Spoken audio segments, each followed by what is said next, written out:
धर्म जिज्ञासु भाइयों और बहनों,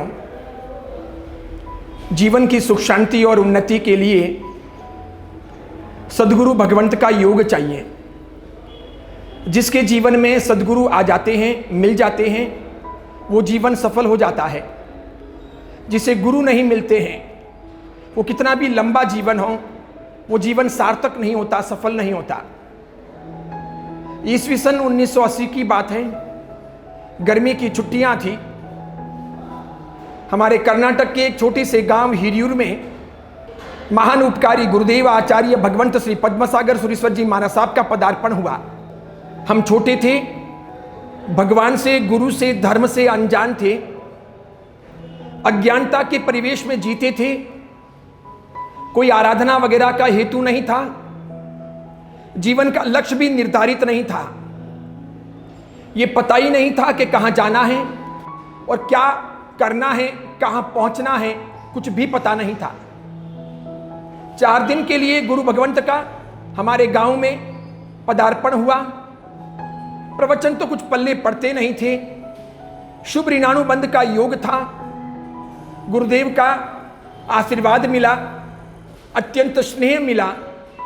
इस छोटे से जिंदगी में मन में यह बात उठी कि मैं सदा के लिए इनके साथ चले जाता हूं। परिवारजनों से आज्ञा मांगी। हमारी नादानियत को देख करके उन्होंने आज्ञा नहीं दी। मैंने बहुत जिद की। उन्होंने बुरा भला कहा, डराया, धमकाया, पीटा, लेकिन मैं नहीं माना। जिद करके साथ में चला गया। वो चला गया, जिंदगी बन गई। मेरे साथ में ये बात सार्थक हो गई कि गुरु कृपा से प्रभु मिले, प्रभु कृपा से गुरु मिले। 2 वर्ष तक 1980 और 81 तक गुरु महाराज के साथ में रहा। जो कुछ वे पढ़ाते, जो कुछ वे कहते, उस प्रकार जीता। छोटी मोटी आराधनाएं करता। न उस जमाने में मुझे आत्मा, परमात्मा, मोक्ष, गुणस्थानक या अन्य किसी प्रकार का ज्ञान था। उनका स्नेह था। वो समय समय पर समझाते थे। वे कभी ये कहते नहीं थे कि तुम दीक्षा लो, तुम आज की आज दीक्षा लो, तुम परिवार में ऐसा बताओ, तुम घर में ऐसा कहो। ऐसा कुछ बताते नहीं थे। सहज तरीके से अपने साथ में रखते थे। मैं भी उनको, उनके साधु भगवंतों को और समाज की गतिविधियों को देखता रहता था। जो मुझसे बन सकता था मैं करता रहता था।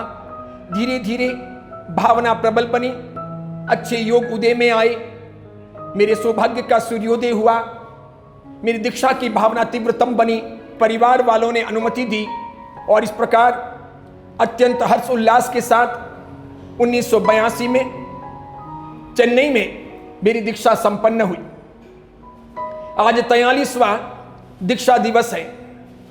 मैं मन में यह गहराई से महसूस करता हूं कि जिस किसी भी जिंदगी में गुरु भगवंत मिल जाते हैं, वो जीवन सजता है, संवरता है, वो पाप मुक्त बन सकता है। उस जीवन का बहुत सुंदर मार्गदर्शन गुरु भगवंत कर लेते हैं। इसलिए जीवन की उन्नति का पहला सूत्र कि जीवन में गुरु चाहिए। गुरु जब आते हैं तो वे गुरु भगवान का परिचय करवाते हैं। वे गुरु धर्म का ज्ञान देते हैं। इस प्रकार सुदेव, सुगुरु, सुधर्म की भक्ति अपने जीवन में सार्थक बनती है। मैं सभी सुनने वालों से निवेदन करना चाहूंगा और उनसे ये बताना चाहूंगा, कहना चाहूंगा कि जीवन में गुरु भगवंत का, अच्छे गुरुओं का सानिध्य प्राप्त कीजिए। कभी गुरु भगवंतों से वंचित मत रहिए। चाहे वो पंच महाव्रतधारी साधु हों, चाहे वो पंच महाव्रतधारी साध्वी जी हों, क्षण भर के लिए भी उनका किया हुआ परिचय बेकार नहीं जाएगा। गुरु भगवंतों का परिचय और उनका सानिध्य, उनके उपदेश और उनका मार्गदर्शन हमें बुराइयों से बचाएगा, हमें अच्छे मार्ग पर ले जाएगा। हमारा आत्मविश्वास वो सानिध्य बलवान बनाएगा। हम कहां कहां गलत है ये बताने का काम गुरु भगवंत भली भांति कर लेते हैं। जिनके जीवन में गुरु नहीं होते हैं, उनको गलतियों की प्रतीति नहीं होती। वे गलतियों से रूबरू होते रहते हैं और गलत जीवन जीते रहते हैं। गुरु भगवंत सम्यक ज्ञान देते हैं, भगवान का सही मार्ग देते हैं, जीवन की उन्नति का पथ देते हैं और इस प्रकार हमें बहुत कुछ जानने समझने को मिलता है। मैं इस बात को लेकर के अत्यंत संतुष्ट हूं और प्रसन्न हूं कि देवगुरु धर्म की कृपा से परम श्रद्धेय आचार्य भगवंत श्री बुद्धिसागर सुरेश्वर जी महाराज साहब के समुदाय में मेरे परम उपकारी गुरुदेव दीक्षादाता आचार्य भगवंत श्री पद्मसागर सुरेश्वर जी महाराज साहब के सानिध्य में और मार्गदर्शन में मुझे 42 साल तक जिन शासन का संयम जीवन जीने का मौका मिला, उन्होंने मुझे समझाया, सिखाया, पढ़ाया, लिखाया। कई जगह उन्होंने मेरा रक्षण किया, मुझे मार्गदर्शन दिया। कई जगह जहां मेरी गलतियां हुई उन्होंने मुझे बचाया।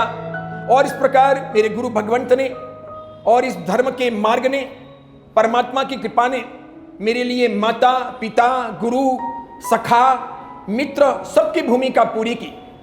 बस जीवन के अंदर धर्म के मार्ग पर आगे बढ़िए, यही मंगल कामना और अभिलाषा है। यही निर्देश देना चाहता हूं। गुरु भगवंतों का सानिध्य प्राप्त कीजिए, अरिहंत परमात्मा पर पूर्ण विश्वास रखिए। अरिहंत परमात्मा की भक्ति, गुरु भगवंतों का सानिध्य और धर्म का ये मार्ग निश्चित तौर पर हमें दुख मुक्त करेगा, दोष मुक्त करेगा, जीवन में परम अभ्युदय होगा, सब प्रकार की समस्याओं का समाधान होगा। ऐसा आत्मविश्वास बलवान बनाइए। बस इस अवसर पर यही कामना करता हूं, मैं आगे और देवगुरु धर्म की सुंदर भक्ति करता रहूं, नीति नियमानुसार जीता रहूं, सुंदर तरीके से अपने सदाचार का परिपालन करूं। मेरी अपनी कोई भी कमियां, बुराइयां हों उसे मैं बुहारूं। मेरी आत्मा को पावन करते हुए समाज को सही मार्गदर्शन दूं और हर हालत में धर्म को, समाज को, नीतियों को, नैतिकता को, जिन शासन के भगवान महावीर के सिद्धांतों को सुरक्षित करने का प्रयत्न करूं। आप सभी मुझे शुभकामनाएं देना और मेरी ओर से आप सभी को बहुत बहुत आशीर्वाद। आप सबकी जिंदगी भी फलें फूलें, आगे बढ़े, आप सबका भी आशातीत विकास हो, आप सभी भी देवगुरु धर्म के मार्ग पर अपने जीवन का कल्याण करें। यही श्रेय का पथ है। आज के दिन यही मंगल कामना, यही आशीर्वाद। ओम शांति।